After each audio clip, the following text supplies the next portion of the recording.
Muchas veces las personas tenemos una idea mitológica de la religión.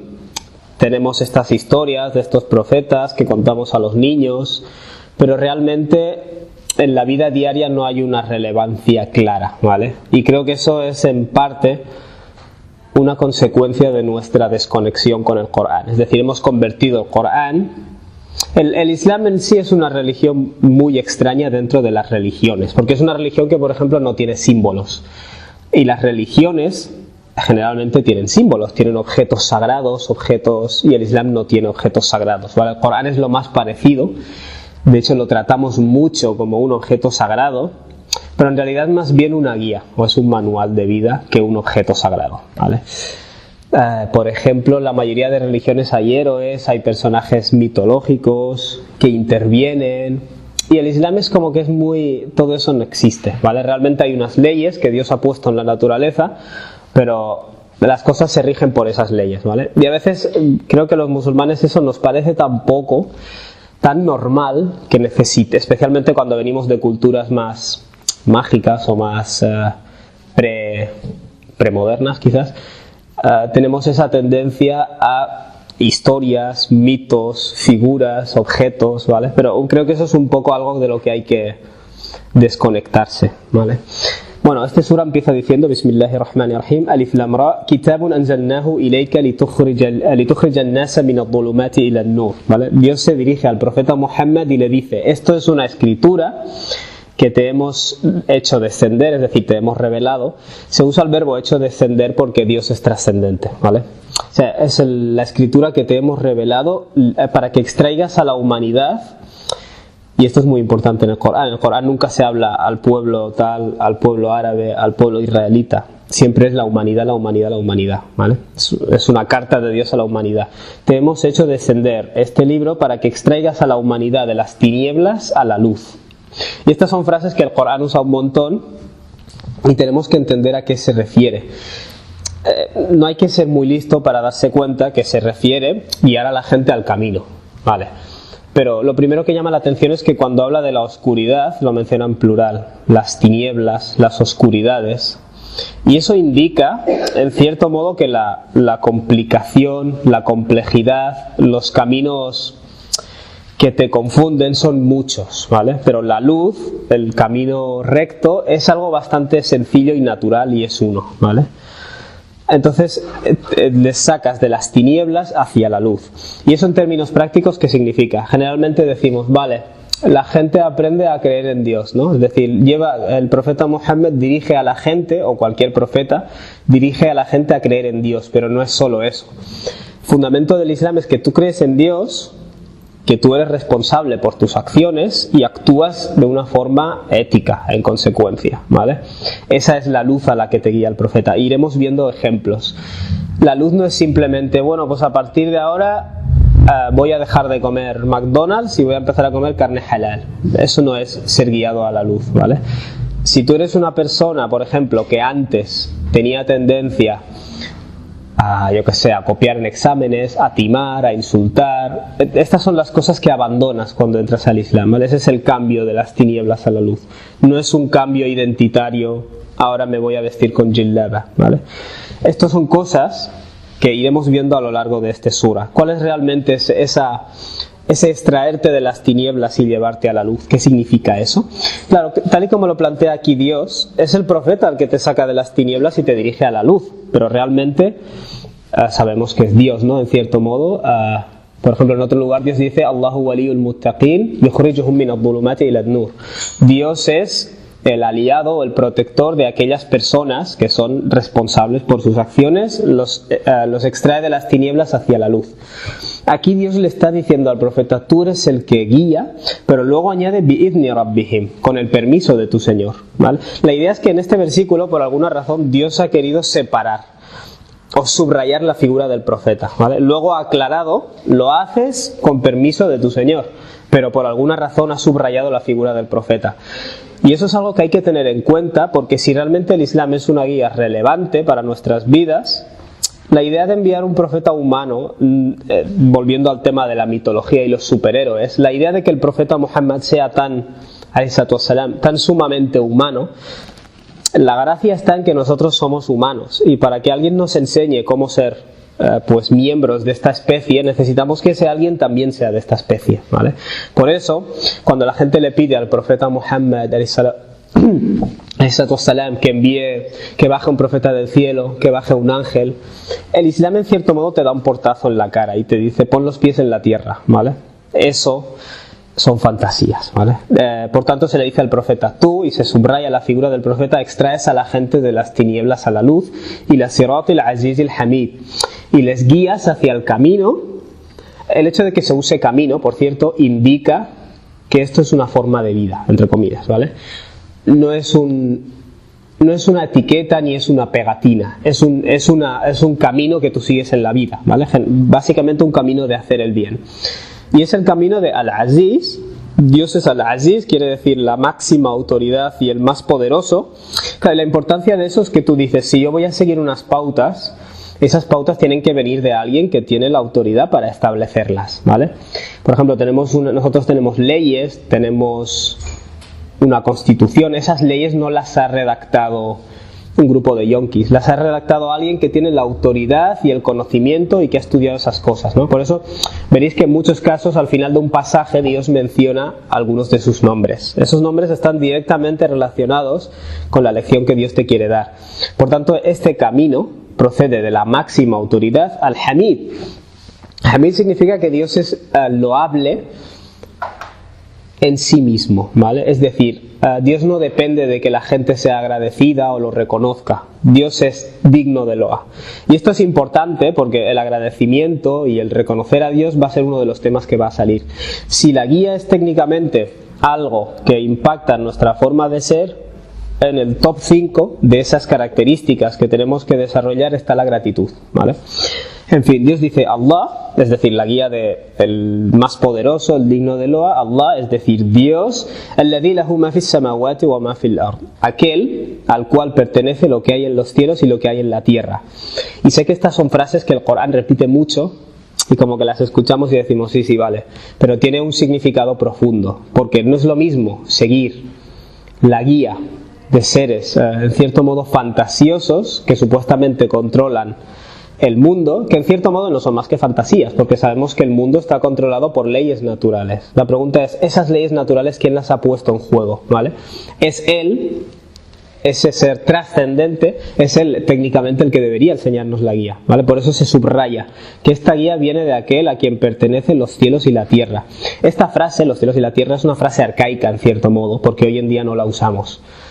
Pero tenemos que entender que esto está en árabe clásico. Y hace 1400 años no tenían las palabras que tenemos ahora, ¿vale? Por ejemplo, hoy en día pensamos en la atmósfera terrestre, pensamos en el sistema solar, pensamos en la galaxia, pensamos en el supercúmulo, pensamos en todas estas palabras. La palabra sama, técnicamente en árabe, significa algo que está arriba, ¿vale? Entonces, cuando Dios dice as-samawat, se refiere a todas las cosas que están encima, como las cosas que he mencionado, ¿vale? El dueño, el creador de todos estos podríamos decir niveles de existencia cósmica, wa ma fil ard, y es decir, Dios es el dueño de lo que hay en los cielos y lo que hay en la tierra. En algunos lugares Dios dice ma fis samawati wal ard, lo que hay en los cielos y la tierra. En otros lugares del Corán Dios dice ma fis samawat, lo que hay en los cielos, wa ma fil ard, y lo que hay en la tierra, los separa, ¿vale? Y llama la atención que si tú cogieras en el Corán todos los sitios donde Dios dice en los cielos y la tierra, y cogieras todos los sitios donde Dios dice en los cielos y en la tierra, separándolo, verás que en este segundo caso está hablando de los seres humanos, de la conducta humana, de nuestros problemas. Es decir, cuando va a hablar de una cuestión terrestre, separa los cielos y separa la tierra, ¿vale? Estas son cosas que forman parte del milagro del Corán, porque este libro no fue un libro editado, nadie se paró a analizar, vale, aquí he hablado de las personas, voy a decir esto, voy a añadir una palabra, sino que esto simplemente iba siendo pronunciado, y cuando tú lo analizas es cuando te das cuenta de que esto está hasta la última letra está claramente preparada, ¿no? Entonces, fijaos, aquí Dios nos dice, esta guía procede de aquel a quien pertenece los cielos y a quien pertenece la tierra. Assalamu alaikum. Adelante. Lo separa, lo cual indica que se va a hablar de una cuestión que nos afecta directamente aquí en el mundo, aquí en la tierra. Luego Dios dice, وَوَيْلٌ لِلْكَافِرِينَ, hay de los kafirin, ahora diré lo que significa. Esto es otra frase arcaica para nosotros. Wailun lil, hay de aquel que, ¿vale? Es como si en español moderno quisieras decir, la persona que hace esto le espera, por ejemplo, una persona que en lugar de estudiar se pasa la adolescencia bebiendo, saliendo de fiesta, fumando, tú le dices a esa persona, hay de ti, lo que va a ser de ti. Quiere decir que lo que te espera en un futuro es una vida de fracaso. Entonces aquí dice Wailun lil kafirin, hay de los kafirin. Quiero que entendáis que la palabra kafir en árabe no significa no musulmán, porque eso es parte de los mitos que hemos introducido en nuestra cultura como musulmanes. El kafir es la persona que cubre algo que es verdad, ¿vale? Por ejemplo, tú imagina que le dices a una persona, la tierra es redonda. Esa persona te dice, no es plana. Y le enseñas fotos de satélite. Y te dice, eso está retocado. Y luego le enseñas, yo qué sé, le das otro tipo de pruebas, ¿no? Como pruebas astronómicas, y te dice todo eso es falso. Lingüísticamente esa persona es un kafir, porque está rechazando algo que está viendo claramente que es verdad, pero no le da la gana aceptarlo, ¿vale? De hecho, en árabe clásico el kafir era el agricultor, porque se dedicaba a tapar semillas, ¿vale? O sea, un kafir técnicamente es alguien que cubre algo que sabe que es verdad, ¿vale? Entonces esta idea de los no musulmanes, el Corán distingue entre el kafir, el que rechaza la verdad, y la gente que no sabe la verdad porque no le ha llegado, ¿vale? Quizás profundizará más en el tema, aunque no estoy del todo seguro, pero tenemos que tener eso en cuenta, ¿vale? Porque tenemos la tendencia a tratar a la gente como los kafirs y eso no es verdad. De hecho es gracioso que tú no les has presentado el mensaje del Islam, pero te tomas la libertad de llamarle kafir. Entonces, fijaos, Dios dice, hay de los kafirs min adabin shadid, por un castigo contundente que les espera. Tenemos que entender que el Corán siempre que vincula el castigo, lo vincula al kufr, lo vincula a la persona que rechaza la verdad, ¿vale? No vincula el castigo a la persona que no lo sabe. De hecho, Dios dice claramente, وَمَا كُنَّا مُعَذِّبِينَ حَتَّى نَبْعَثَ رَسُولًا. Yo no castigo a nadie hasta que le he hecho llegar un mensajero, ¿vale? Un poco intentaré usar estas cosas porque uno de los problemas que tenemos en la comunidad musulmana es que seguimos mucho lo que nos han enseñado, lo cual es contrario al mensaje del Corán, y tenemos algunos mitos introducidos también en nuestra visión del Islam, y este es uno de esos, ¿vale? La idea de que Dios nos ha creado a nosotros salvados, ¿no? Como estamos bautizados y estamos salvados, y luego todos los kafirs esos. Walaikum salam. Y en el Islam es más complejo el tema, ¿vale? Y de hecho Dios ahora nos va a dar un mensaje una descripción de estas personas. Nos dice alladhina yastahibbuna al-hayata ad-dunya ala al-akhirah. Son personas que dan preferencia a la vida de este mundo sobre la última vida, ¿no? Sobre lo último. Claro, la idea en el Islam es que esta vida no es algo negativo, ¿vale? Y ese es otro de los elementos de la religión falsa, si lo quieres decir así. Por ejemplo, Dios nos enseña a pedir Rabbana atina fid dunya hasana wa fil akhirati hasana. Dios, danos lo bueno en esta vida y en la última vida, ¿vale? Dios nos dice en el Corán wala tansa nasibaka min ad-dunya, no te olvides de tu parte en el mundo. Por tanto, el problema en el Islam no es que te guste la vida, que quieras vestir bien, que quieras tener un buen trabajo. Todas estas cosas son positivas, y de hecho el profeta alayhi salatu wassalam nos dijo que cuando Dios te da regalos en la vida le gusta ver que tú los utilizas, ¿vale? Si Dios te ha dado un buen nivel, viste bien, come bien. Esta idea ermitaña de la religión, yo me separo del mundo, el mundo es sucio, no es realmente islámica.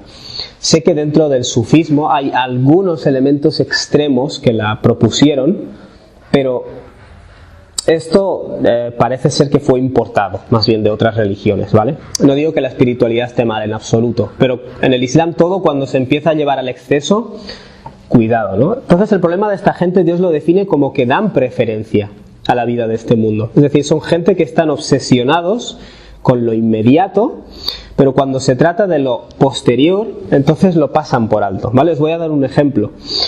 Dios nos dice que sois gente que amáis lo inmediato, pero lo que viene después os apartáis de ello, ¿vale? El ejemplo que os quiero dar es el siguiente. Tú imagina que estás en medio de una carrera. Tienes a dos tipos de personas. Tienes a la persona que estudia, se esfuerza para cuando llegue el examen y dice, voy a cosechar para luego poder, o sea, voy a sembrar para luego poder cosechar. Pero luego está la clase de persona que solo piensa en irse de fiesta, que piensa en pasarlo bien. Y no es que no puedas pasarlo bien, es que tienes que aprender a equilibrarlo, porque si te obsesionas solo con pasarlo bien, llegará el día de cosechar y tú no tendrás nada, ¿vale? Esa es la idea, de dar preferencia a lo inmediato sobre lo posterior, ¿vale? De obsesionarse con las cosas mundanas o las cosas inmediatas por encima de las cosas trascendentes, ¿vale? El Islam no te dice que dejes de lado las cosas inmediatas, ni el disfrutar, ni nada de eso. Simplemente que pongas las cosas en equilibrio y en perspectiva. Y eso es básicamente el mensaje de esto, ¿no? Poner las cosas en perspectiva. Y Dios sigue describiendo a estas personas, a estos kafirs que se ganan el castigo, وَيَصُدُّونَ عَنْ سَبِيلِ اللَّهِ. Son gente que coloca un obstáculo hacia el camino de Dios, ¿vale? وَيَبْغُونَهَا عِوَجًا. Y lo convierten en algo difícil y tortuoso. Por ejemplo, yo recibo muchos mensajes de gente que me dice: oye, ¿es verdad que el Islam dice esto? ¿Es verdad que el Corán tiene esta contradicción? ¿Es verdad que el Corán enseña esto de no sé qué? ¿Es verdad que el Corán enseña la violencia? ¿Es verdad que no sé qué? Claro, y generalmente me pasan el vínculo de una página web de algunas personas que lo que han hecho es, pues, crean esta información del Islam que en cierto modo provoca muchos dolores de cabeza, ¿vale? A eso se refiere Dios cuando dice yabghunaha iwaja. Convierten el camino en algo tortuoso, en una tortura, en algo muy complicado. Y esa es una de las características de la persona que está obsesionada con lo inmediato. A él no le gusta que tú estés en un camino diferente al suyo e intenta complicártelo, ¿vale? Ese es el tipo. Cuando penséis en el infierno y los kafir, fijaos en las descripciones que Dios da. Porque a veces vas al panadero que hay enfrente de tu casa y dices, ¿este qué hacer? Y realmente, si tú lees las descripciones que da el Corán, son personas que rechazan la verdad cuando lo saben, son personas arrogantes, son personas que se dedican a extender información mala y generalmente sabiendo que esa información es mala. Ulaika fi dhalalin ba'id. Esas son las personas que están en un desvío y además están muy lejos, ¿vale? Fijaos que Dios está hablando de luz. Tú imagina que estás por la noche y hay un camino y tú te pierdes de ese camino y estás perdido pues en el bosque o lo que sea donde está todo oscuro, ¿no? Las tinieblas. Por eso Dios dice ahora, este tipo de personas son las que están perdidos del camino, pero muy lejos además. El camino está aquí, ellos están a 20 kilómetros, ¿vale? O sea, están perdidísimos. Y ahora Dios añade, وَمَا أَرْسَلْنَا مِن رَسُولٍ. Dios dice, no hemos hecho enviar ningún mensajero. Insisto, la figura del mensajero es alguien que transmite el mensaje de Dios, ¿vale? No es un superhéroe. No hemos hecho llegar ningún mensajero illa bilisani qaumi, dice Dios, si no es a través del lenguaje de su pueblo. La palabra lisan, aparte del idioma, significa el lenguaje, la forma de hablar, ¿vale? Fijaos, os voy a poner un ejemplo. Imaginaos que Dios, en el siglo VII, en Arabia, donde nació el profeta Muhammad, en lugar de enviar al profeta Muhammad, envía a un profeta escocés, ¿vale? Ese profeta es escocés, lleva una falda escocesa y la mitad de palabras las dice en escocés, ¿vale? La gente de ese lugar, de ese territorio, no se sentirá identificada con él. Dirá, o sea, Dios no tenía nada mejor que enviarnos que una persona de otro planeta, con la que no sabemos identificarnos ni conoce nuestras experiencias. ¿Por qué estoy diciendo esto? Lo digo porque a muchas personas hemos convertido el Islam en una religión identitaria. ¿Y qué significa eso? Que cuando alguien se convierte al Islam le decimos, bueno, ahora tienes que ponerte un nombre de otro idioma, lo cual es gracioso porque Dios no ha dicho eso en ningún lugar. Ahora tienes que empezar a vestir como si fueras de otro sitio y tienes que empezar a usar estas frases raras que usamos. O sea, es un poco como una especie de entrenamiento militar en el que tienes que empezar a decir estas frases, vestirte de esta forma, llevar este uniforme. Y es curioso porque muchas veces el español musulmán se acaba convirtiendo en un elemento extraño, ¿vale? Que abandona su cultura, abandona su gente. Y eso contradice directamente la metodología de Dios, ¿vale? Lo digo porque, volviendo a la separación entre la religión falsa y la religión natural, uno de los elementos de la religión falsa es que es una cuestión identitaria, ¿vale? O tribal. Pensad que el ser humano en sus orígenes, cuando entras en contacto con los miembros de otra tribu, automáticamente te da como... Hay una reacción natural de miedo, de quererte separar de ellos o querer marcar las diferencias, en cierto modo porque te da miedo a que te cambien, y eso es algo que está muy metido en nuestra naturaleza.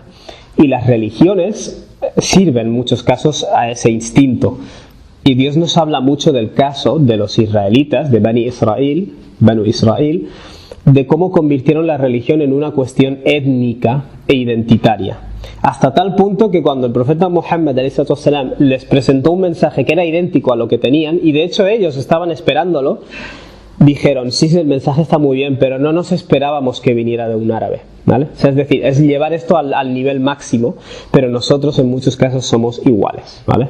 Hemos confundido algo que es natural, es como la clasificación entre los kafirs y nosotros, es decir, todo esto forma parte de un reducir el Islam a otra religión más nuestra, no humana, si lo quieres decir así. Por tanto, Dios ha enviado profetas en el lenguaje de su gente. O sea, fijaos lo que está diciendo aquí. Dios está hablando de la guía, de la luz, del camino, de que los profetas vienen a guiarte. Y de todas las cosas que podía resaltar, ha resaltado el hecho de que estos profetas son para el ser humano, y son personas que el ser humano se siente identificado con ellas, ¿vale? Por ejemplo, una crítica que mucha gente dice sobre el Islam es que, bueno, vuestro profeta, por ejemplo, en libros de hadith, pues se menciona cómo después de mantener relaciones, cómo se limpiaba, cómo esto, y eso es impropio de un profeta. De hecho, esa es la falsa religión de los superhéroes, ¿vale? Un profeta de Dios es una persona que, igual que nosotros, come, va al baño, y esto es algo de la sunna que llama la atención, cómo el profeta se higienizaba. ¿A mí de qué me sirve? Y me da lástima porque la figura de Jesús, alayhi salam, se ha convertido en una de estas mitologías, ¿vale? Es como este señor que era todo lo que hacía era milagroso. Si tú quieres encontrar una guía en Jesús, por ejemplo, lo que digo no es nada contra Jesús, ¿no? Sino contra la cristología posterior que convirtió a Jesús en un ser mitológico. Si tú quieres encontrar una guía de cómo ser un ser humano, te cuesta a veces un poco encontrarla en Jesús si te basas exclusivamente en el Nuevo Testamento. El Nuevo Testamento tiene cosas muy positivas sobre ética que coinciden con lo que nosotros creemos, ¿no? Sobre cómo tratar al prójimo y eso. Pero ser humano es algo mucho más profundo. Y a la gente le sorprende esto. Le sorprende que en el paraíso nuestro, por ejemplo, Dios menciona comidas, Dios menciona relaciones sexuales. Y esto a la gente le choca mucho. ¿Por qué te tiene que chocar si somos... Al fin y al cabo somos una especie animal? Quiero decir, ¿a mí de qué me sirve una guía que no es práctica para lo que yo soy? ¿Vale? Por tanto, el profeta es relevante para el pueblo al cual ha sido enviado. Dios dice, liyubayyina lahum, a fin de que les haga las cosas claras. Si tú eres de la especie humana y yo te envío un ángel, como la gente siempre decía, ¿por qué no nos envía un ángel? ¿Por qué no nos envía un ángel? A ti un ángel no te va a aclarar cómo vivir mejor la vida, ¿vale? Esa es la idea.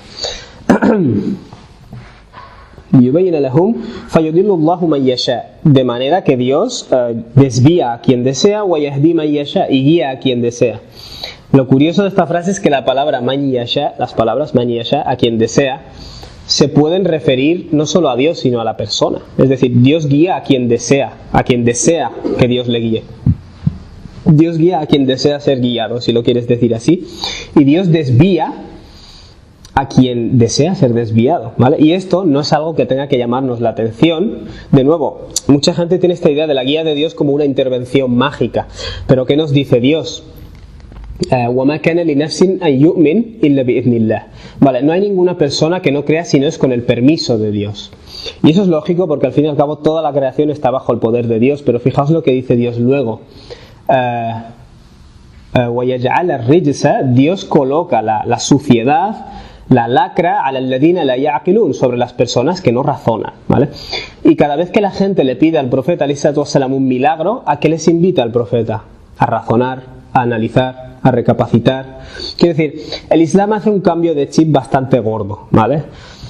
Y esta idea de que la religión debe basarse en algo mágico, queremos algo mágico. ¿Qué es lo que dice Dios? Yo guío a la gente que razona, ¿vale? Y es curioso lo que dice Dios en el Corán a muchas personas. Si yo te diera un milagro, encontrarías otra explicación, ¿vale? Dios dice, si Dios hiciera descender algo del cielo, la gente diría, bueno, así es una acumulación de nubes. Quiero decir, la gente si quiere encontrar otra explicación la va a encontrar. el problema aquí no es que tú estés viendo un milagro, sino que te estás negando a razonar, ¿vale? Si Dios te enseña algo súper increíble, si a ti no te da la gana razonar las cosas, encontrarás otra forma de negarlo, ¿vale?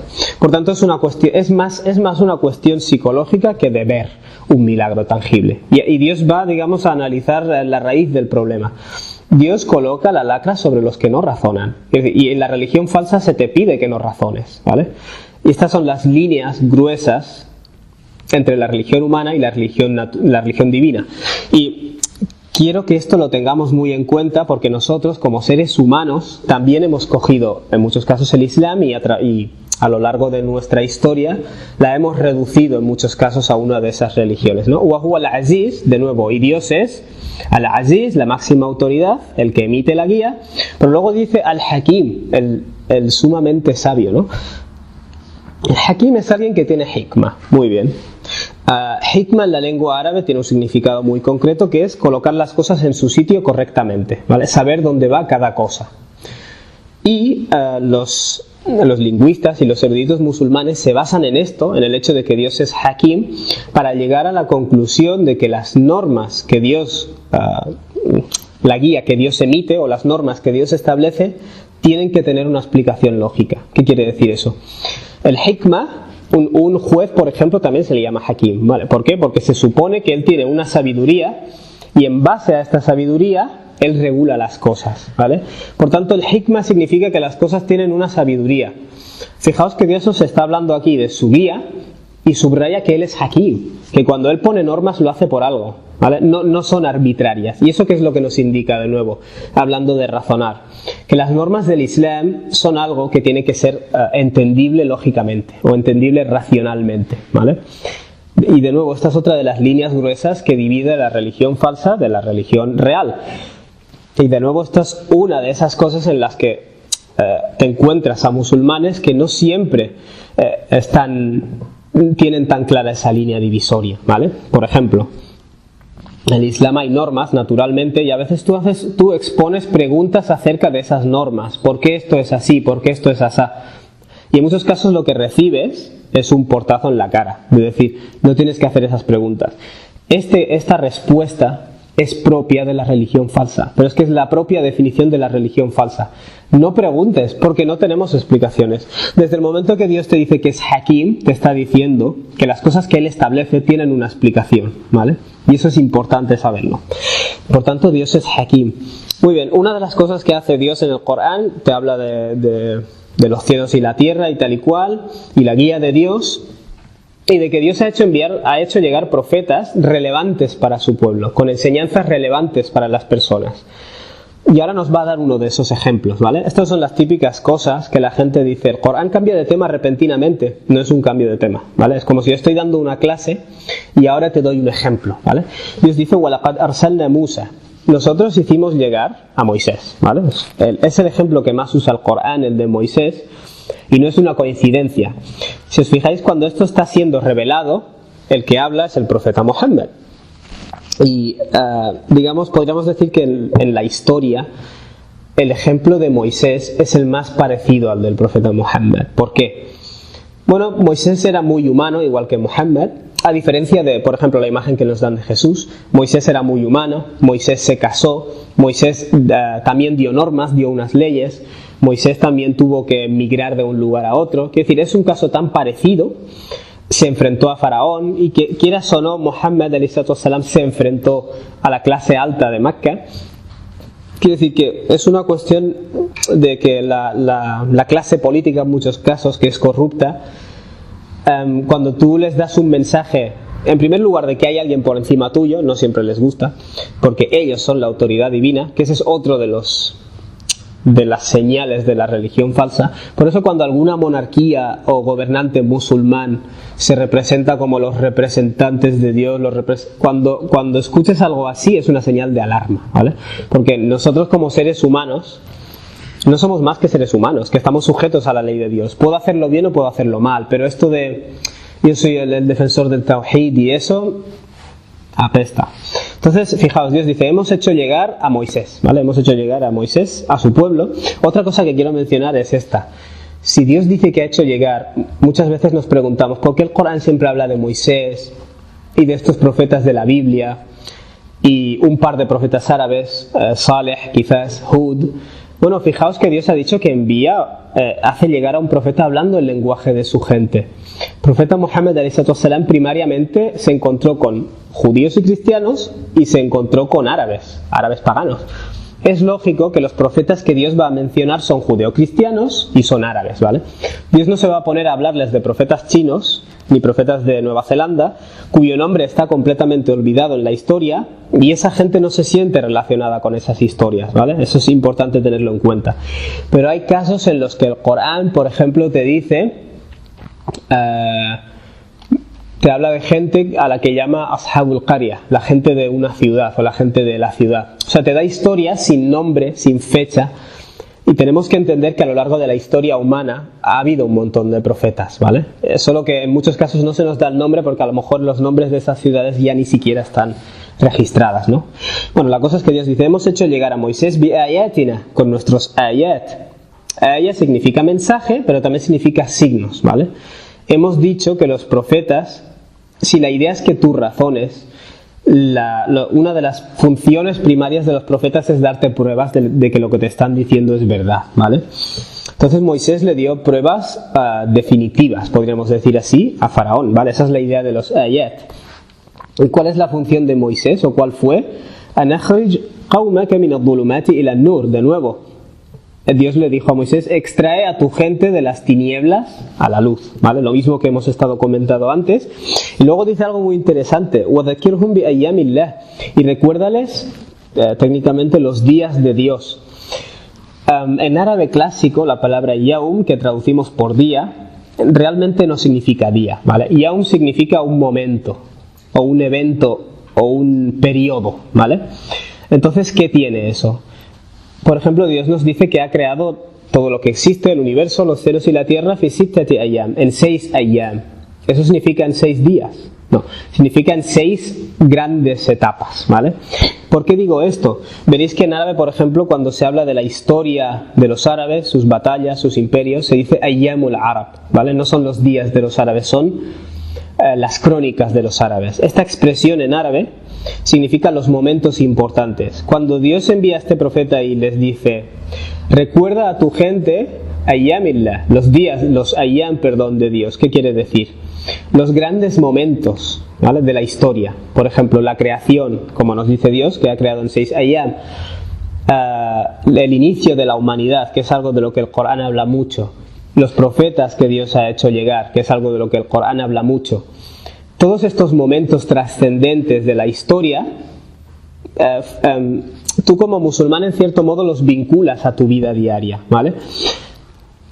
Por ejemplo, bueno, no se me ocurren demasiados ejemplos, pero veréis que en muchos casos cuando el Corán nos va a hablar de la gratitud, que es una actitud diaria, te habla de la creación de los cielos y la tierra. ¿Por qué?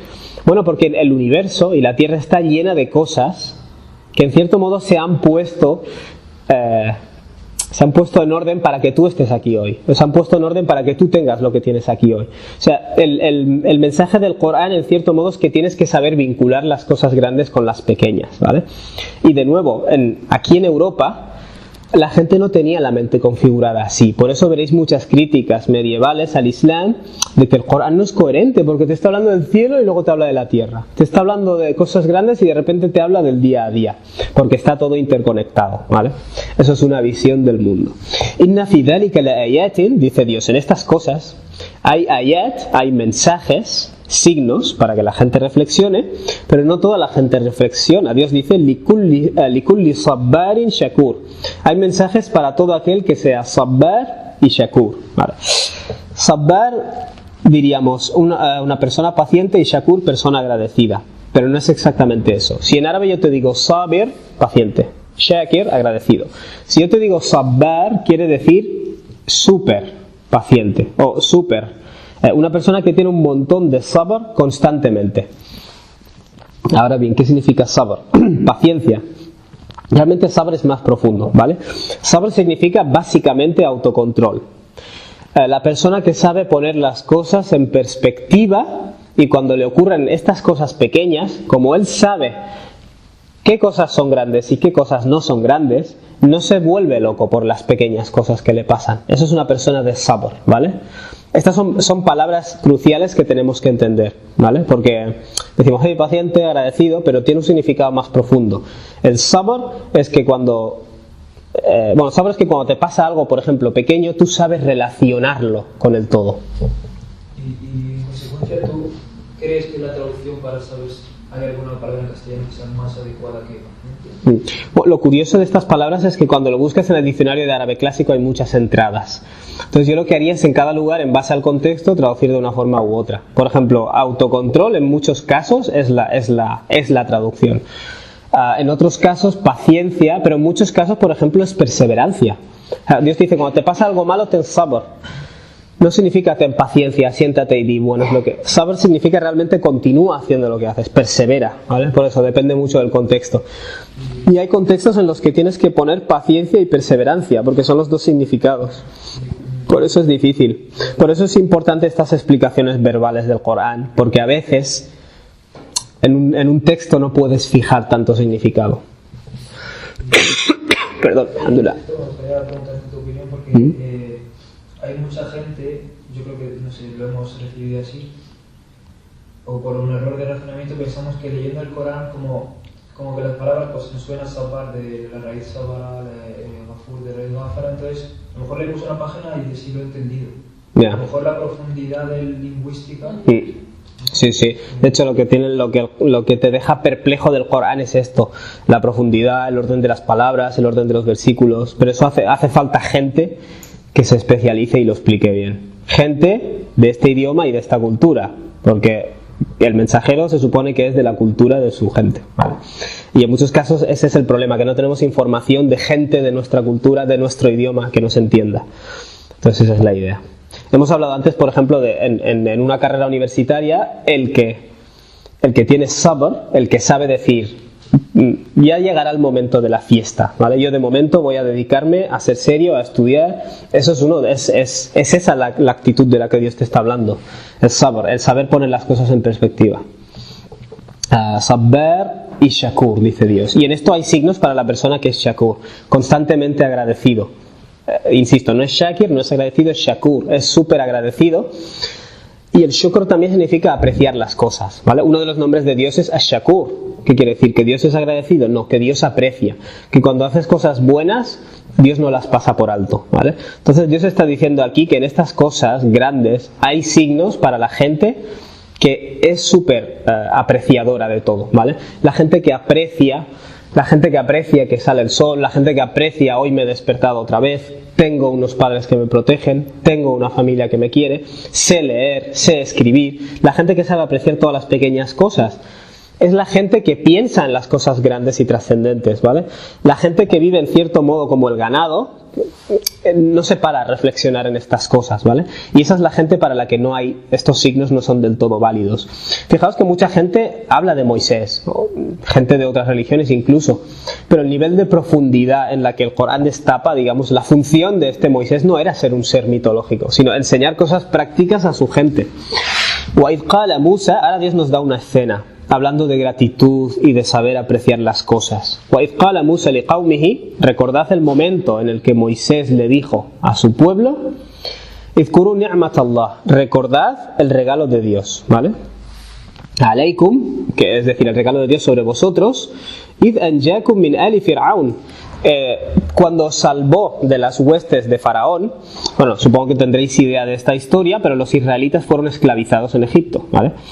Y lo que hacían en Egipto, bueno, ahora Dios lo explica, yasumunakum su al-adab, os sometían al castigo y a la tortura más impensable, wa yudabbihuna abna'akum wa yastahiyuna nisa'akum, mataban a vuestros hijos varones y dejaban vivas a vuestras hijas mujeres, ¿vale? Es decir, este régimen que había en Egipto lo que pensó es, si dejamos que los hijos varones de estos israelitas crezcan, tendremos una generación que se puede rebelar, ¿vale? Y puede derrotarnos. Entonces vamos a matar a los hijos varones y dejar vivas a las mujeres, porque aparte de que no se pueden rebelar, nos pueden servir en momentos de apetito sexual. O sea, es muy despreciable, pero estas cosas han pasado a lo largo de la historia.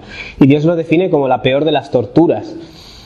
¿Cuál es la peor tortura o lo peor que le puede pasar a un hijo, a una persona? Es perder un hijo, ¿vale? Y aquí Dios está diciendo, sometían al peor de los castigos y hacían morir a vuestros hijos, ¿vale? Y fijaos, esto llama la atención porque Moisés les está diciendo, recordad el regalo de Dios. ¿Cuál es el regalo de Dios? Y luego mencionas una lista de torturas. Moisés dice, recordad el regalo de Dios cuando salvó de esa situación, ¿vale? Y en eso había una situación que os pone a prueba por parte de vuestro Señor, de vuestro Rab, de vuestro Creador, Azim, una situación gigantesca, ¿no? ¿Qué quiere decir esto? Vale, Moisés a esta gente le dice, habéis pasado por una mala situación, una situación terrible, y Dios os ha salvado de esa situación. Esto es un regalo de Dios. Vale, poneos en la piel de esa persona. Tú eres un israelita que han matado a tu hijo, han sacrificado a tu hijo. Tú dices, sí, vale, Dios me sacó de esa situación, pero no sé, tan agradecido tengo que ser, quiero decir, después de haber pasado por eso.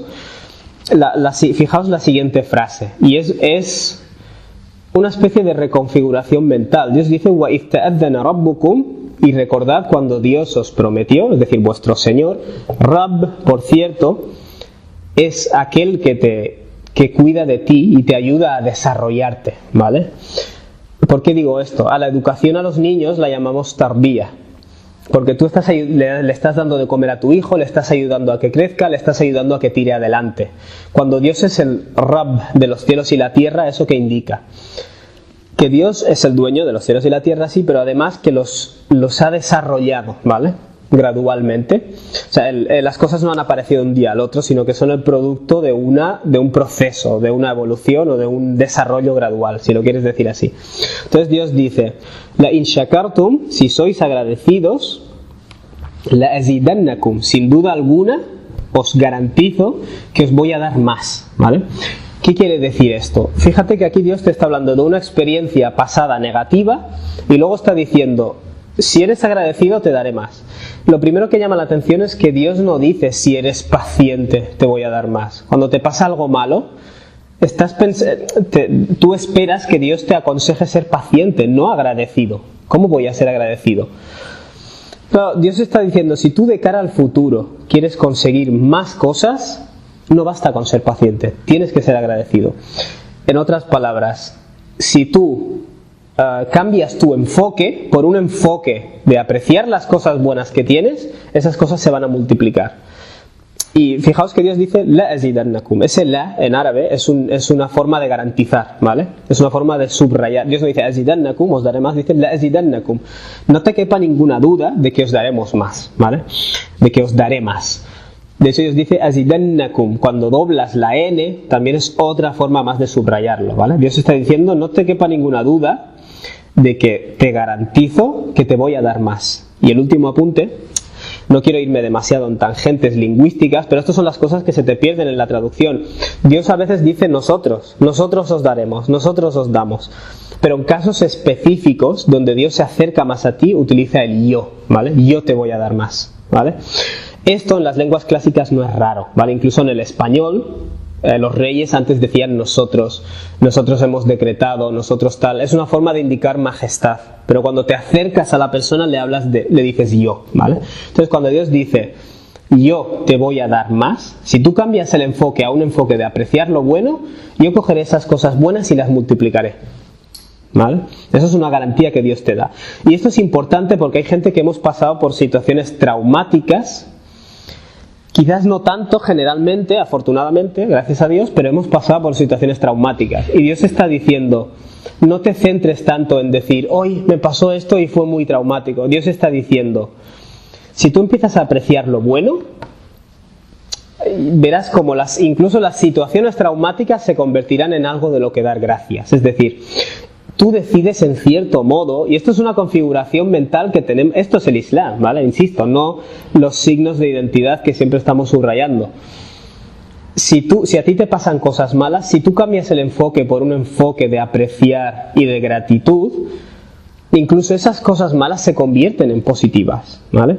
Y esto por lo que he investigado, estadísticamente está demostrado. O sea, hay gente que ha tenido vivencias traumáticas y ha dicho, yo ahora no puedo cambiar el pasado. Tuve un accidente y no tengo una pierna, un accidente de moto, porque iba bebido. ¿Qué puedo hacer ahora? En primer lugar, voy a apreciar que tengo otra pierna, que mucha gente no tiene. Y esto me conducirá a, por ejemplo, intentar ayudar a otras personas y concienciarlas de que si bebes, no conduzcas. Yo que sé, es por daros un ejemplo. Tú puedes transformar lo que te ocurrió en el pasado en algo positivo, o puedes dejar que sea algo negativo y sentarte a llorar. Pero en cierto modo el poder de hacer eso lo tienes tú. Y eso es algo que no siempre tenemos en cuenta. Dios dice, lo que te pasó está fuera de tu control, pero si tu enfoque es agradecido, no, eso lo decides tú. Y Dios te da una garantía, si tú eres agradecido, yo te voy a dar más. Lo que os decía, que está estadísticamente demostrado, es que la gente agradecida es más triunfadora, ¿vale? ¿Y por qué es más triunfadora? Bueno, si yo vengo aquí y os doy las gracias por haber venido, buen rollo, es más probable que vosotros me respondáis a mí positivamente, que nos volvamos a ver, que asistáis a otras conferencias y que la cosa tire para adelante. Si yo no aprecio las cosas buenas, ni soy agradecido, esa negatividad también repercute en que se te cierran puertas en la vida. O sea, podríamos decir que incluso esto lo puedes entender como una ley natural. Dios te garantiza que si tú cambias tu enfoque por uno de gratitud, las cosas por las que ser agradecido se empezarán a multiplicar, ¿vale? Si tú te obsesionas con las cosas malas que han pasado, entonces no. Vale, termino este versículo. Wala in kafartum, dice Dios, pero por el contrario, si sois ingratos. Por cierto, kofar, como hemos dicho antes, aparte de cubrir la verdad, significa ser ingrato. ¿Y por qué kofar significa ser ingrato? Porque en el árabe clásico, cuando una persona, tú le das regalos y esa persona luego dice, tú a mí no me has dado nada, la gente decía, tú eres un pedazo de kafir. Lo que haces es negar las cosas buenas que te he dado, ¿vale? El kofar es negar. Por tanto, esa persona es un kafir, ¿vale? Kafir también significa ingrato. Wa in kafartum no significa si sois incrédulos. Es decir, estas traducciones son muy raras. Wala in kafartum, si sois ingratos, inna adhabi la shadid. Dios dice, en ese caso, mi castigo es contundente.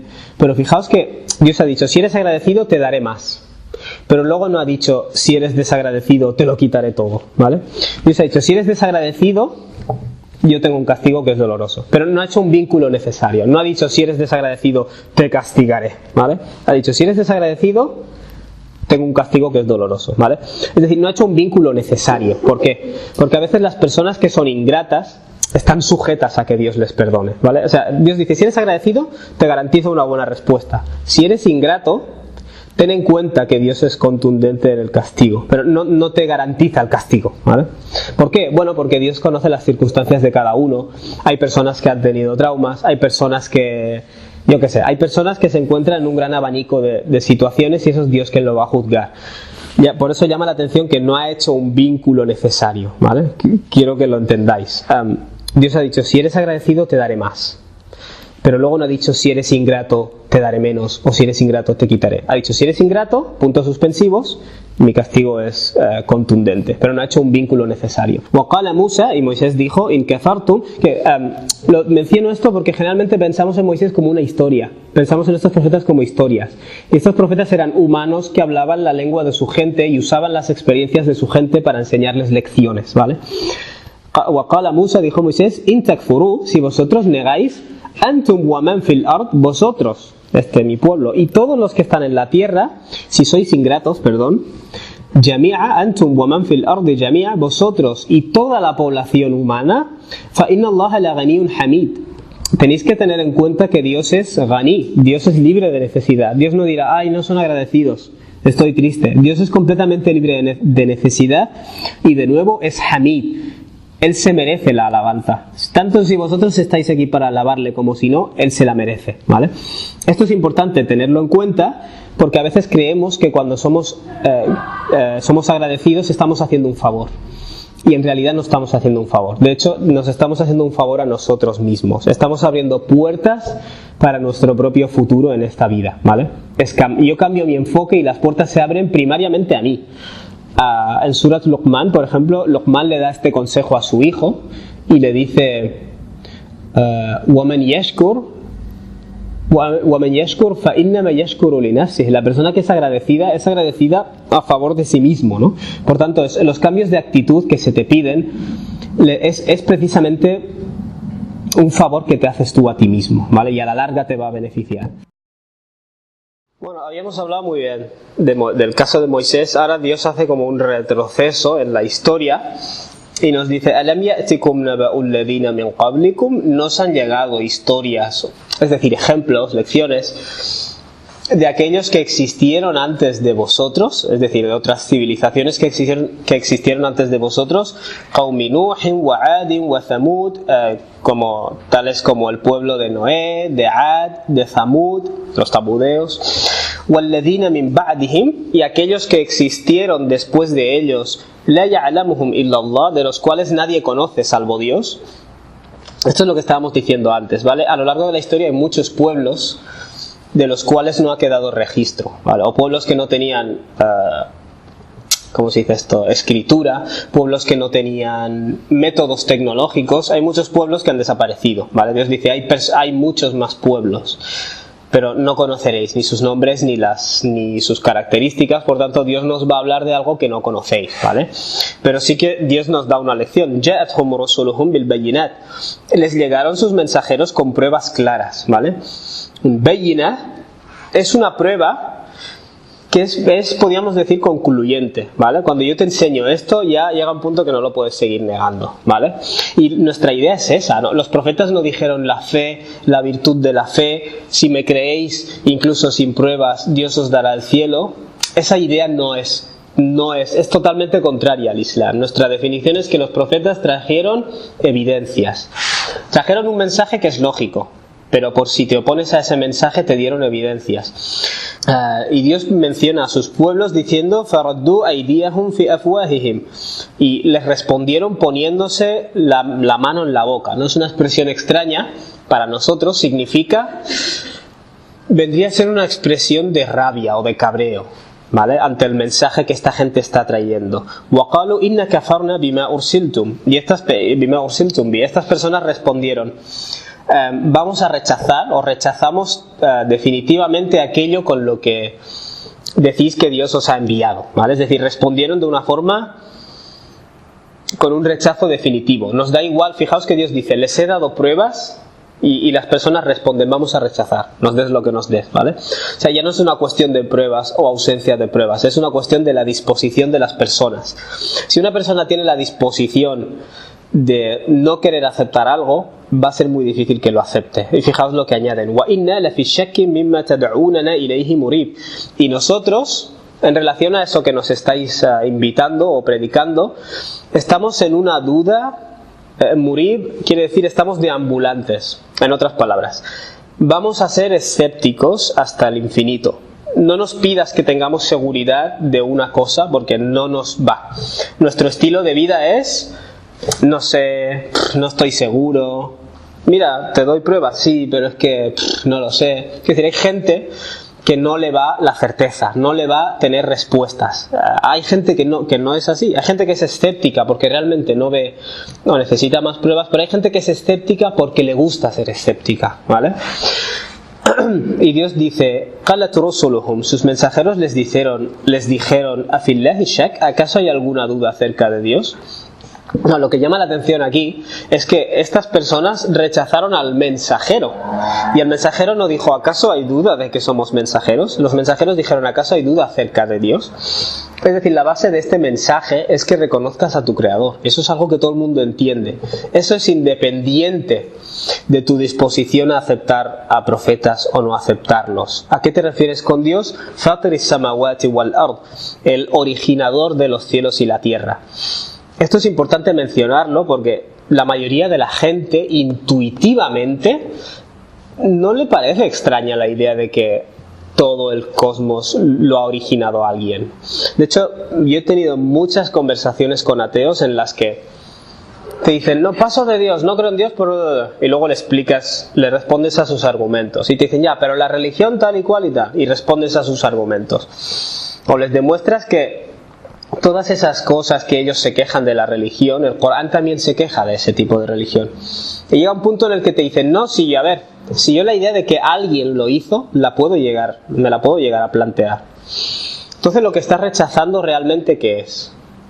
Hay un concepto de profetas que no te cuadra, hay una religión institucionalizada que no te cuadra, unas conductas en las personas religiosas que no te cuadran, etcétera, etcétera. Pero la idea de Dios, de un Dios trascendente, a muchísima gente le parece intuitiva, ¿vale?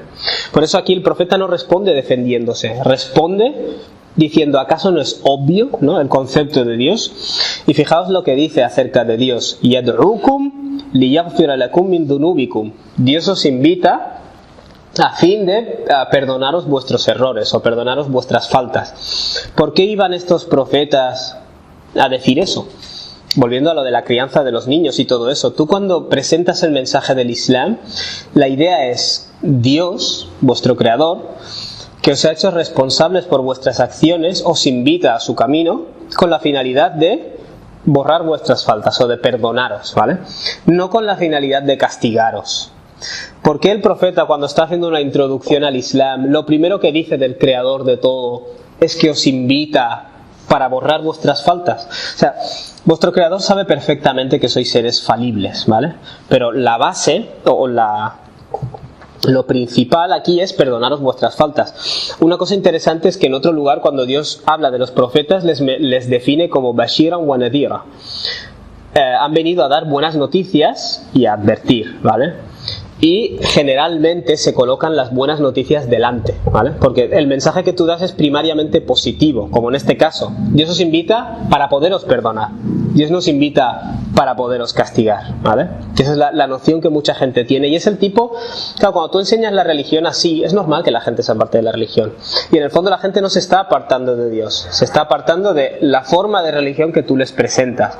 Por eso aquí estos profetas, ¿qué hacen? Defienden el concepto de Dios y defienden que es un concepto basado en el perdón, ¿vale? No basado en la sed de castigar, ¿vale? En otro lugar del Corán Dios nos dice sobre la humanidad que si Dios quisiera nos hubiera hecho ummatan wahida, no habría discrepancia, seríamos una sola comunidad, todos como robots. Pero luego Dios dice wala yazalu mukhtalifin, pero la humanidad no va a dejar de discrepar, no va a dejar de ser diferente, illa man rahima rabbuk, excepto las personas sobre las cuales tu Señor tenga misericordia. Y luego añade walidhalika khalaqahum o falidhalika khalaqahum, no me acuerdo. Y esa es la finalidad con la que Dios los ha creado, ¿vale? O sea, cuando habla de la misericordia te dice, y esta es la finalidad con la que Dios te ha creado. Dios te ha creado con la finalidad de mostrarte misericordia, no con la finalidad de castigarte, ¿vale? Y hay muchos pasajes del Corán de este tipo. Por ejemplo, no me acuerdo, no me vienen a la mente. Pero bueno, Dios dice, porque eso, ma yaf'alu Allahu bi'adabikum, ¿qué gana Dios castigándoos? In shakartum, si sois personas que adoptáis, como hemos dicho antes, la gratitud y el apreciar las cosas buenas, ¿vale? Lo digo porque estos son principios pivotales de la religión, y cuando la gente, a través de su ira, sus inseguridades, manipula la religión, hace parecer que todo esto es algo feo, y la gente deja la religión por eso. Y vemos que aquí los profetas, Dios está hablando en general, no está hablando de un profeta, está diciendo en general, enviamos profetas a sus pueblos, y esos profetas decían, Dios os invita para poderos perdonar. Es decir, la idea es que tú introduzcas a la gente a Dios como algo positivo, no que empieces a hablar del castigo, ¿vale? Y fijaos lo que dice el profeta en un hadith auténtico: ibshiru wa la tunaffiru, dad buenas noticias y no asustéis a la gente, ¿vale? Lo digo porque en esta cultura del da'wa que tenemos muchos es el infierno, no sé qué, vais al infierno. ¿Por qué tengo que, por ejemplo, un libro sobre por qué tengo que hacer X cosa? Porque, punto número 1, porque es una obediencia, bla, bla, bla. Punto número 2, porque si no, Dios te ha prometido el castigo. Y versículos del infierno. Es decir, no creo que ese enfoque sea correcto, y además está demostrado, o es fácil demostrar, que es inválido, porque la gente se va a alejar. ¿Vale? Y eso es parte del mensaje. Los profetas no iban a decir, pueblo mío, venid aquí, Dios os ha creado y tal, y os va a quemar. Os va a quemar y es lo que hay. Es decir, si tú entras a la gente con ese mensaje, la gente dirá, pues muchas gracias, pero tal y como estábamos, ya estábamos bien, ¿vale? Entonces fijaos lo que los profetas dicen eso. Dios os invita con la finalidad de perdonaros vuestras faltas وَيُؤَخِّرَكُمْ إِلَى أَجَلٍ مُّسَمًّى, y os dará una prórroga hasta un tiempo determinado, ¿no? Por ejemplo, hasta vuestra muerte o hasta que resucitéis. Tendréis, aparte de perdonaros lo que hayáis hecho mal, tenéis un tiempo más adelante para hacer las cosas bien, ¿no? Y fijaos lo que responden estas personas. O sea, ahora Dios lo que está haciendo es un poco un análisis de por qué la gente rechaza las creencias religiosas incluso cuando son lógicas o son más lógicas que lo que ellos tienen. Qalu, estas personas respondieron: in antum illa basharun mithluna, vosotros no sois más que mortales, seres de carne y hueso, igual que nosotros, ¿vale? Bashar significa piel, ¿vale? Es como cuando en castellano decimos yo soy una persona, soy un humano de carne y hueso, ¿vale? No sois ángeles. Fijaos que este sura está redundando en el tema de que los profetas son humanos. Los profetas hablan a su pueblo en su idioma, les dan lecciones que son relevantes para ellos, ¿vale? Esa es la idea. Y Dios dice, aquí irónicamente ese es el argumento de ellos. Vosotros sois humanos, ¿por qué no nos viene un ser mágico a darnos la verdad? ¿Vale? Dios lo plantea aquí como algo irracional, precisamente. Vosotros no sois más que seres humanos de carne y hueso como nosotros. Turiduna an tasudduna amma kana ya'budu aba'una. Fijaos lo que dicen, nos queréis apartar de lo que estaban adorando nuestros ancestros. Que aquí volvemos a la idea de que muchos musulmanes también somos así. Quiero decir, si tú vas a algunos musulmanes y les dices, esto que hacéis, por ejemplo, cuando alguien ha muerto y han pasado varios días, de dejar en un plato comida para cuando su alma vuelva, esto son tonterías. Esas personas que te responden, ¿estás insinuando que mis ancestros estaban equivocados? Eso contradice totalmente lo que nosotros se supone. Son ellos, entre comillas, los que tienen que decir esta frase, no nosotros. El argumento que usan ellos aquí es un argumento de apelar a la tradición. Lo que quieres es apartarnos de lo que hacían nuestros ancestros. Y fijaos lo que añaden luego. Por tanto, traednos una prueba palpable y clara. Aquí parece que están siendo razonables, están pidiendo una prueba. ¿Por qué primero apelan a los ancestros y luego piden una prueba y no al revés? Hay musulmanes, volviendo, que si tú les dices esta creencia es una tontería, ¿qué te dicen? ¿Estás insinuando que nuestros ancestros bla bla bla? Y después de un rato te dicen, ¿dónde pone en el Corán eso que tú dices? ¿Vale? El dónde pone en el Corán, incluso a nivel subconsciente, es un parche, ¿vale? Pero no es el problema de fondo. El problema de fondo es que estás contradiciendo a los ancestros. Fijaos que estas personas no dicen, uy, eso a lo que nos llamáis es raro, dadnos prueba. Dicen, eso a lo que nos llamáis es raro y contradice la tradición. Y luego dicen, bueno, va, ¿y dónde está la prueba? Cuando una persona realmente la razón, las pruebas son su prioridad, es lo primero que te menciona. No te menciona primero, no voy a contradecir a mis ancestros, ¿vale? Y luego te menciona lo de las pruebas. Esto no es una coincidencia, ¿vale? Porque, insisto, incluso con musulmanes te pasa que ellos no responden bien a que les pidas contradecir la tradición. Luego te piden evidencia del Corán, pues un poco para disimular la situación, pero el problema de fondo es la contradicción a la tradición. Qalat lahum rusuluhum, y los mensajeros les respondieron, fijaos, in nahnu illa basharun mithlukum, nosotros no somos más que seres humanos mortales igual que vosotros. Quiero decir, ahora me pides que te traiga un ángel o alguna cosa. Efectivamente, como tú mismo has dicho, yo no soy más que un ser humano igual que tú. Es decir, por eso si os fijáis en la mitología, nunca son seres humanos, son humanos con superpoderes. Y una de las cosas que llama la atención de la biografía del profeta es que no tenía superpoderes. Le pedían un milagro y él decía, ahí está la palabra de Dios, ¿vale? Ahí está el Corán. Él no tenía superpoderes. Y de hecho el Corán registra como el profeta responde, Subhanallah, ¿acaso no soy yo un ser humano? Es decir, eso forma parte de esta reconfiguración. Yo no soy más que un ser humano de carne y hueso, y te traigo un mensaje para ti, que también eres un ser humano de carne y hueso. Como a ti en el fondo te da palo tener que analizar ese mensaje, tener que contradecir a tus ancestros, etcétera, etcétera, ¿qué es lo que haces? Pedirme algo mágico y algo sobrenatural, ¿vale? Pero esa petición de prueba no es realmente porque les interese investigar la verdad, ¿vale? Es simplemente porque no les da la gana aceptar el mensaje que tú traes. ولكن الله يمن على من يشاء من عباده Y añade, pero no obstante, Dios se inclina o dirige hacia sí a aquellos que Él quiere de sus siervos, o, como hemos dicho antes, a aquellos de sus siervos que quieren, ¿vale? Ala man yasha, a aquel que quiere dentro de sus siervos, no dentro de los seres humanos. Y añaden los profetas, وَمَا كَانَ لَنَا أَن نَأْتِيَكُمْ بِسُلْطَانٍ إِلَّا بِإِذْنِ اللَّهِ. No es propio de nosotros no tenemos la autoridad de traer un sultán. Sultán es una autoridad, ¿vale? Es decir, un tipo de prueba que es tan clara que se convierte en una autoridad, que ya nadie puede negarlo, ¿vale? Si no es con el permiso de Dios. وَعَلَى اللَّهِ فَلْيَتَوَكَّلِ الْمُؤْمِنُونَ. Y por tanto, que se apoyen en Dios los creyentes, ¿vale? Es decir, las personas que decidan aceptar el mensaje. Hemos dicho que el mensaje viene a transformar determinadas cosas de tu personalidad. Una de esas cosas es el tawakkul. Tawakkul quiere decir el apoyo en Dios, ¿vale? El dejar de depender de si la gente te acepta o no te acepta, o le gusta lo que enseñas, no le gusta lo que enseñas, les parece raro, les parece normal. Tú sigue negando si quieres, ¿vale? Todos los profetas en el Corán utilizan frases de estas que van destinadas a subrayar la libertad del ser humano, de escoger o de rechazar. Y aquí los profetas lo que dicen es, la persona que acepta la verdad, que se apoye en Dios, es decir, que no se vea afectada por la oposición de las otras personas, ¿no? Básicamente. Y luego, fijaos, los profetas dicen, وَمَا لَنَا أَلَّا نَتَوَكَّلَ عَلَى اللَّهِ وَقَدْ هَدَانَا سُبُلَنَا.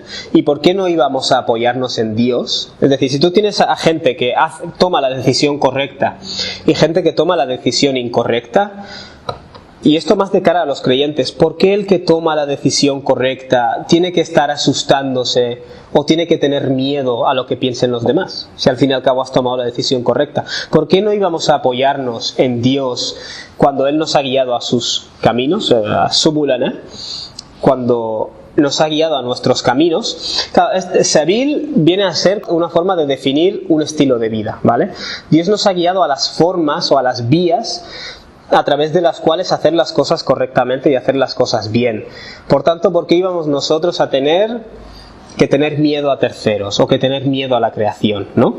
Y luego fijaos lo que añaden, وَلَنَصْبِرَنَّ. Sin duda alguna, definitivamente vamos a tener paciencia o vamos a persistir, vamos a seguir haciendo las cosas de la forma correcta, عَلَى مَا أَذَيْتُمُونَ, pese a aquello que vosotros nos hagáis de daño, ¿vale? Aquí ahora son los creyentes los que están diciendo, hagáis lo que nos hagáis de daño, nosotros vamos a seguir haciendo las cosas bien, ¿vale? De nuevo, dirigiéndonos al creyente o al que acepta la verdad, hay una serie de actitudes que tú tienes que cambiar.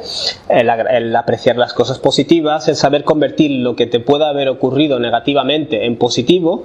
Y otra de esas cosas es entender que todo lo que existe está en manos de Dios, no está en manos de la gente. No te tiene que desesperar nunca la gente, las cosas que la gente planeen contra ti. De hecho, esto lo añado yo como nota marginal, esa desesperación o esa inseguridad se huele, ¿vale? Tu oponente la huele, y cuando huele esa inseguridad la aprovecha para aplastarte. Y eso es algo que tenemos que tener en cuenta.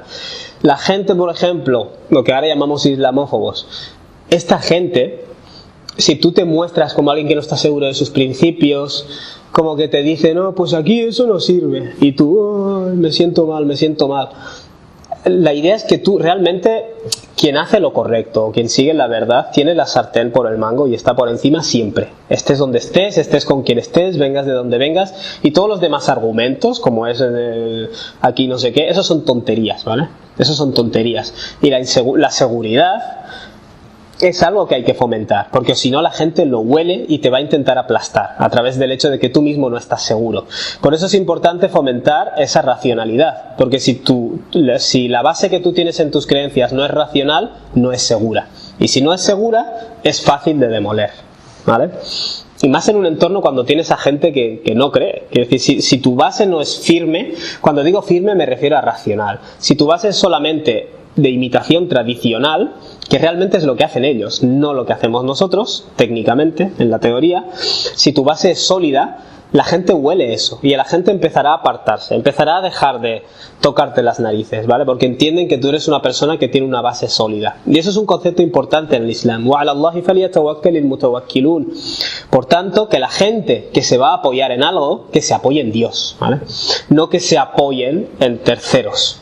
Y eso forma parte de nuestra visión del Tawhid, de que todo está en manos de Dios. Cuando tú crees que hay personas aquí en la creación que en cierto modo tienen todo el poder, o les das más poder del que le corresponde, eso va a afectar a tus acciones, ¿vale? Empezarás a dejar de hacer cosas correctas que deberías hacer.